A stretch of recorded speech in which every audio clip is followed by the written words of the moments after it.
ஒவ்வொரு இரண்டையும் ஆய்வு செய்ததில் நம்முடைய மாண்புமிகு முதலமைச்சர் சொன்ன உண்மைகள் அப்படியே இருந்தது. சம்பவம் 12ஆம் தேதி நடந்தது, 24ஆம் தேதி எஃப்ஐஆர் போடப்பட்டது. அதே போல அவர்களும் ஒரு எஃப்ஐஆர் காப்பியை கொண்டு தந்தார்கள். இந்த கொண்டோம் இல்ல நான் முடிங்க. பொள்ளாச்சி பாலியல் வழக்கில் முதல்வர் கூறியது போல தாமதமாகவே எஃப்ஐஆர் பதிவு செய்யப்பட்டுள்ளதாக கூறிய சபாநாயகர் அப்பாவுவின் கருத்துக்கு அதிமுகவினர் எதிர்ப்பு தெரிவித்துள்ளனர். அளிக்கப்பட்ட அந்த வழக்கு தொடர்பாக தாங்கள் என்ன நடவடிக்கை எடுத்தீர்கள் என்பதை, தீர்ப்பு தங்களுடைய என்ன என்பதை இந்த அவை அறிய விரும்புகிறது. மாண்புமிகு முதலமைச்சர் அவர்கள் நேற்று அந்த பொள்ளாச்சி பாலியல் வழக்கு சம்பந்தமாக நான் அதற்குரிய ஆவணங்களை தருகிறேன். அதுபோல் எதிர்க்கட்சி தலைவர் அவர்களும் உங்களுடைய அறையில் தர வேண்டும். 2 பேருடைய ஆவணங்களையும் நீங்கள் சரிபார்த்து நீங்களே ஒரு தீர்ப்பு வழங்கலாம் என்று சொல்லி நம்முடைய மாண்புமிகு முதலமைச்சர் அவர்கள் சொன்னதின் அடிப்படையில் மாண்புமிகு முதலமைச்சர் அவர்களும் தங்களிடம் இருந்த அந்த ஆவணங்களை என்னுடைய கவனத்திற்கு தந்தார்கள். அதுபோல் எதிர்க்கட்சி சார்பாகவும் காலை 9:23 மணிக்கு 9 மணி என்பது 9:23 மணிக்கு கொண்டு வந்து தந்தார்கள். அங்கே பேசி முடிவெடுக்கப்பட்டு இத்தோடு இதை ஒவ்வொரு இரண்டையும் ஆய்வு செய்ததில் நம்முடைய மாண்புமிகு முதலமைச்சர் சொன்ன உண்மைகள் அப்படியே இருந்தது. சம்பவம் 12ஆம் தேதி நடந்தது, 24ஆம் தேதி எஃப்ஐஆர் போடப்பட்டது.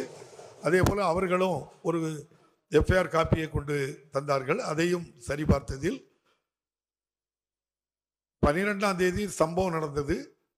வழக்கு 19ஆம் தேதி மாவட்ட காவல்துறை கண்காணிப்பாளர்களுடைய கவனத்திற்கு சென்றது. 24ஆம் தேதி வழக்கு பதிவு செய்யப்பட்டது. ஆகவே 24ஆம் தேதி கொடுத்து அன்றே வழக்கு பதிவு செய்யவில்லை. அதையும் புரிந்து கொண்டோம். நான் முடிங்க.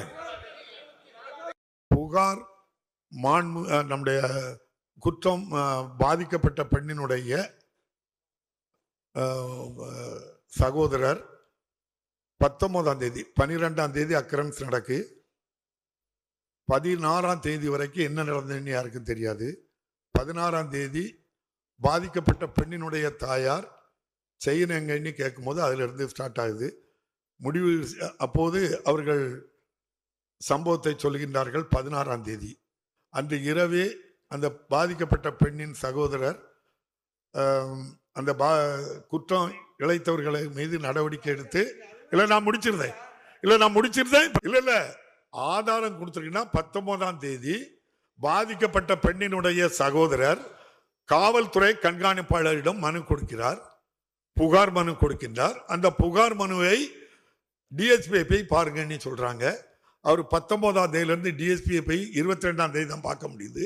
அவர் போலீஸ் ஸ்டேஷனுக்கு போங்கங்க, பொள்ளாச்சி ஈஸ்டுக்கு.